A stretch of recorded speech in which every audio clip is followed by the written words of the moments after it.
I'm Anya del Rosario. I am from Marikina City. My name is Ogi del Rosario. I live in Mekawayan, Bulacan. I hope our story will inspire other Filipinos here in New Zealand. Welcome to Tawa! This is Tawa. This is Little Manila.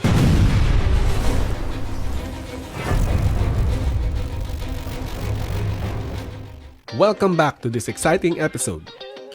After watching the cultural show presented by the Filipino Students Association, we are now going to Pikay Kitchen in Tawa, Wellington. Here we will meet Ogi and Anya. They've given me permission to invade their central kitchen for a day and watch them how they make their frozen meals. What the fun is happening right now? Nothing beats Wellington on a good weather. Nothing beats Wellington on a bad weather. The real deal, it's neither a good nor a bad thing. It's just the weather. There's traffic jam. I want kare-kare. I'm still meeting my friends from Little Manila. Nothing can stop me. Except my wife. Good thing she's craving too. It's not stable. Alright. Okay, found the way. I think I can go forward. I'm considering this as my first time because it's been 3 years. I've started to be who I am. Who I am. Wow. Why not? Go.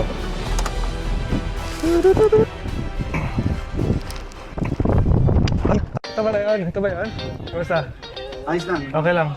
Teka lang. Ito, ha? Tingnan lang ako. Pasok ka lang dyan, Part 1. 2007, we moved here in New Zealand. Greener pasture, and that's what excites me about New Zealand. In my mind, whatever happens, I'll stay in New Zealand for good.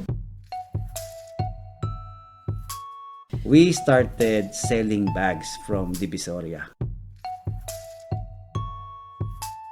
Handmade necklaces, and it's very successful in the Philippines. So I tried to bring it over here.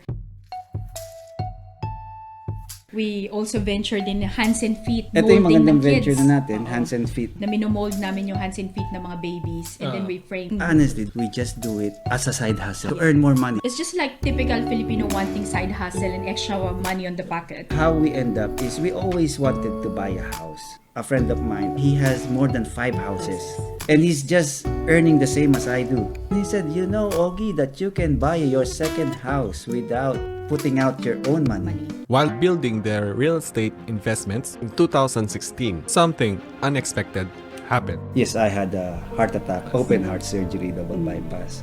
We also consider that as a blessing because it opens our mind how important time is and how you spend it. There was an opportunity to purchase an existing business. It was called Smokin Barbecue and Grill. Little Manila is already a rebrand.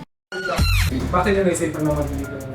Back in 2018, yun nga, yung goal namin ni Ogi is to spend more time, no? Financial freedom, independence, more time with family. Now, inside Pikay. Aris 2, Aris 1. Itong dalawang Aris na they're very vital to our operation. Sila yung gumagawa ng hard work. Si Aris, he started with us nung nandun pa kami sa Capital Market, sa 151 Street. So he was our first employee. He was referred by someone we know. Ay, Ilocano ka man gayam nga. Merong masarap na luto ang Ilocano, dinakdakan. Dinakdak. Gumagawa ka nun? Oo. Ano pa yung naminis mo sa Philippines? Kasi nandito naman na lahat eh. Dito naman na yung mga anak ko. Yung mga pagkain sa Pilipinas, meron din dito. Niluluto niya rin dito. Niluluto ko. Dumami ba yung kaibigan mo nung nakauwi ka? Tinaguhan ko sila eh. Noon na dito yung ano ko eh, yung misis ko eh. Buntis siya, pinapunta niya ako dito ng tourist, tapos partnership, naka-resident. Apart from the skills, yung attitude, Aris has been with us for 5 years. He steps up as well. Over the years, marami nang na-contribute si Aris sa amin.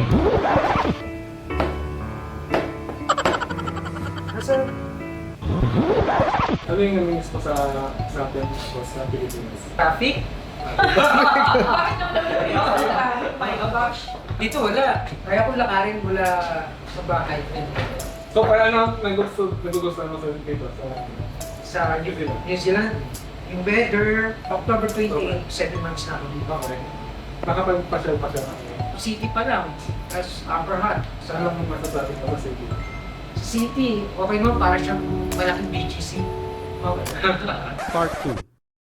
Start small, think big, and move fast. I have noticed that there are machines in this kitchen that you won't usually find in everyday restaurant kitchen. Even the meat cutter, you can only find that usually in a butcher setting or in a grocery or store that sells meat. When we started with the business, nag-grill kami ng barbecues, and yung grilling namin is the traditional grilling way. I mean, it's good kasi alam mo yun, masarap, traditional way. But if you are processing food for 4 branches as well as serving your customers, things gets, harder doing it manually. But if we can do it smartly, mas gusto namin ni Ogi yun. So even if it means that we will have to invest in quite an expensive machine, as long as it outweighs, the benefits, okay lang sa akin. Don't work in the business, but work on it. Because I'm working on it, we were able to grow the business. It's very important to hire people. Kasi like for me, I can't clone myself.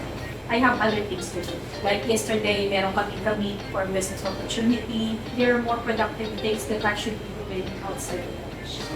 In a normal food business, you go through the local council. Yeah. But now that we have a few branches and gumagawa kami ng frozen meals, nag-register kami through MPI. They are more thorough with how they do the certification. The operations getting bigger, we decided to mag-open ng central kitchen. Dito, down, pasok na siya sa walk-in chiller. Once it reaches 4 degrees, we seal them, pack them, label them, and then freeze. For tomorrow, ready na silang dalhin sa mga stores. Just explaining, yung delivery ni Ogi is only about 10 minutes away. So we don't need a chilled vehicle. And the time na darating yan sa mga branches namin, we are still achieving the right temperature.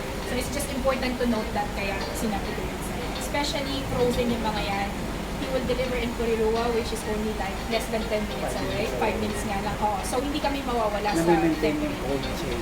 Nasa right temperature. So hindi nako-compromise ang integrity ng pagkain. Let's talk about our failures. Make sure you're buying A business, a business, not a job. First 8 weeks. First 8 weeks, ang taas ng benta. After 8 weeks, we started seeing decline, gradual decline. To the point, there's certain week na almost 100% decline. Other shops are Are busy, busy, except but not us. Target wider demographics. We just change the cut, we just change the presentation, and the vehicle on how we will deliver it. Now, we can say na we can compete proudly, 70-30. 70% non-Filipinos. We come up with frozen meals. We saw the opportunity there. We saw the niche market with no Filipino, at the same time ready-made meals. We have a lot of Indian food. We have a lot of Malaysian food in the market. Even Mexican food or Kiwi foods na nasa pre-pack meal. So how nice would it be na magkaroon tayo ng first ever Filipino representation in the frozen meal segment? We don't have it here in New Zealand. We don't have it in Australia as well. Part 3. Mga Pacific Islanders also commented how good the food was.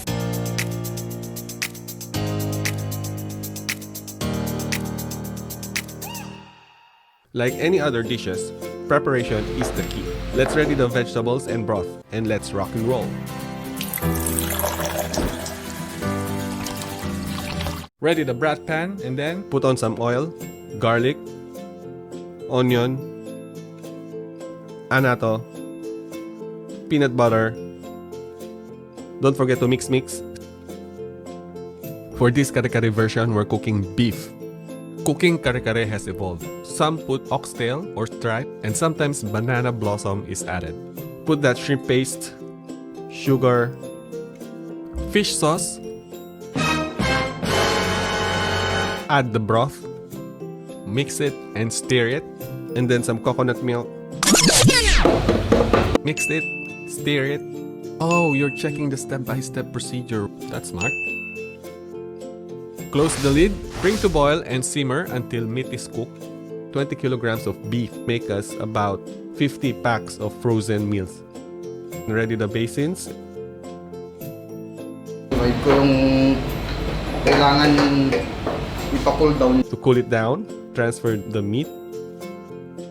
Bit by bit, transfer the sauce. Let the dish sit in the chiller for a while to cool it. And then that's it. Our famous kare-kare. Hang on, work is not done yet. It's cleaning time. Rinse and repeat. Let's spray some oil and do the finishing touches. Shiny, shimmering, splendid.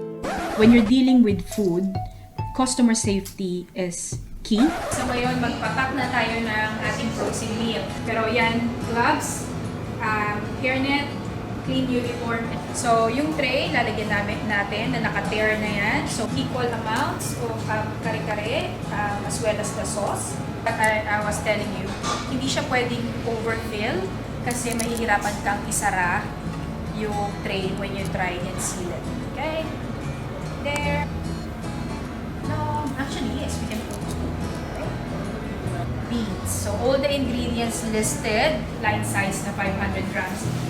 Now we have kare-kare. We always make sure na laging more yung timbang namin ng. Then we will use a blast chiller to protect the quality of the food. While waiting for the chiller to do its job, let's ready the labels. Ooh. Now take the meals out of the blast chiller and seal them.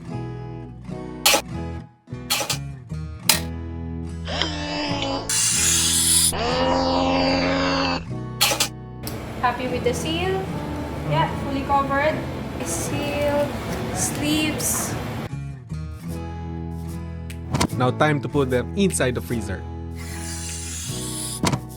Chinese, Indians, they're always in the business kasi yung mga blueprint nila we encourage more and more Filipinos to mag-business because it's a good opportunity. Thank you. Thank you.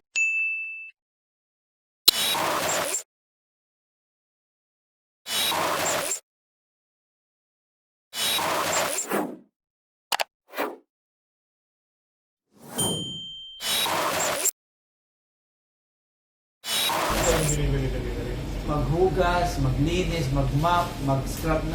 Literally, totoo yun. Kalat kasi itong mga to eh. Hindi papasa sa council eh.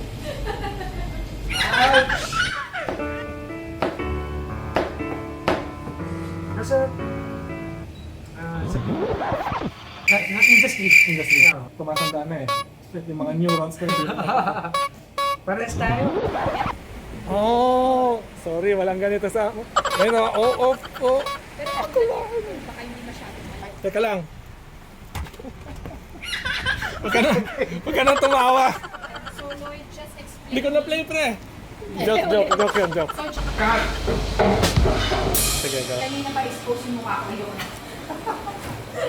Teka. Sorry. Sige lang. Okay. Sige, kunin mo yung spray. Binigay mo na sa akin lahat ng strategy mo. Alam ko na yung paano mag-operate mo to. Oh no! Kaya na kita. Well, good point. Yeah, okay lang. Alam mo, kami ni Ogi, hindi kami madamot in terms of sharing these things.